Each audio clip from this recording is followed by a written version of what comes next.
De retour au siècle 2025 sur le plateau de BITV, nous avons la chance d'être rejoints par M. Jean-Marc Péter, qui est directeur général de Sofidy.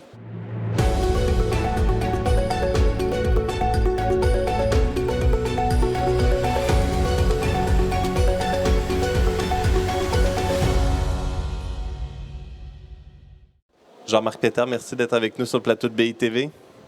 Bonjour, merci à vous.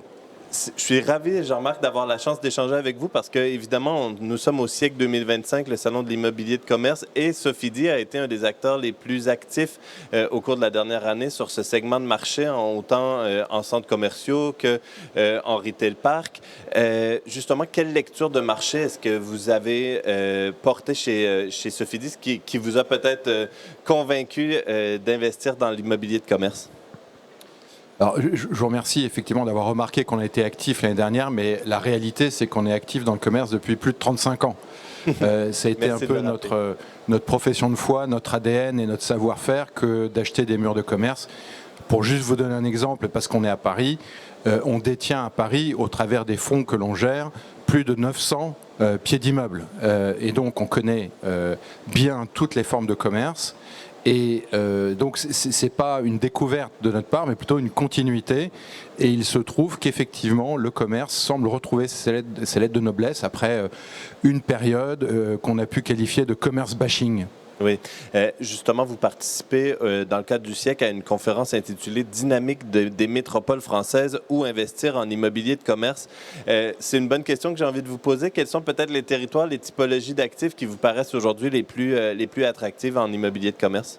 Alors, on parle de territoire, on parle de type d'actifs. Nous, on parle surtout de démographie. En fait, le secret du commerce, c'est le flux.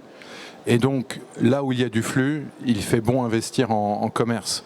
Alors, pour vous donner des exemples, les centres-villes, et je pense aux centres-villes des grandes métropoles européennes, vous avez une démographie qui est positive parce que, en fait, les gens s'en rendent peut-être pas compte, mais les phénomènes de métropolisation sont toujours très puissants actuellement, y compris en Europe occidentale et partout en Occident, et bien entendu dans les pays orientaux et autres pays. Et donc, dans la mesure où vous vous situez à l'intérieur de métropoles qui ont vocation à se densifier, à se verticaliser, où en plus c'est très difficile de circuler en voiture, donc vous avez besoin de proximité, vous avez besoin de commerce, et plus vous avez de consommateurs, plus le commerce fonctionne. Premier exemple. Deuxième exemple, et c'est un exemple finalement, là pour le coup, qui fait une réponse à un constat assez amer, c'est dans les villes de taille moyenne qui ont tendance à avoir une démographie négative.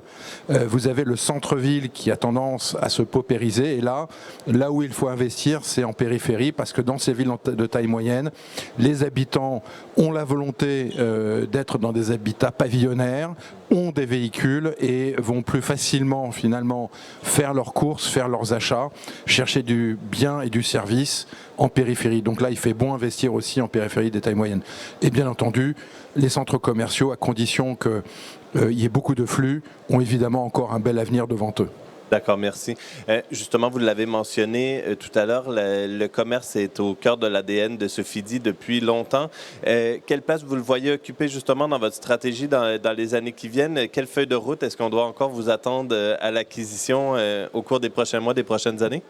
Alors, la place, je pense, va rester la même que celle qu'elle a eue dans toute notre stratégie depuis 35 ans. Donc je pense que le commerce va correspondre dans les années qui viennent à sans doute plus de 40% de nos investissements et peut-être la moitié de nos investissements. Mais on s'intéresse aussi évidemment à d'autres classes d'actifs immobiliers, mais ce n'est pas le sujet, parce qu'ici c'est le siècle. Et puis il y a bien un moment aussi où il va falloir se réintéresser au bureau, mais à nouveau ce n'est pas le sujet, puisque aujourd'hui on est au siècle. Parfait. On aura l'occasion d'avoir cette discussion une autre fois. En attendant, merci beaucoup Jean-Marc Péter d'être passé nous voir. Merci beaucoup pour votre accueil. Merci à tous et toutes aussi d'avoir été avec nous. Je vous dis à bientôt au siècle 2025 sur BITV.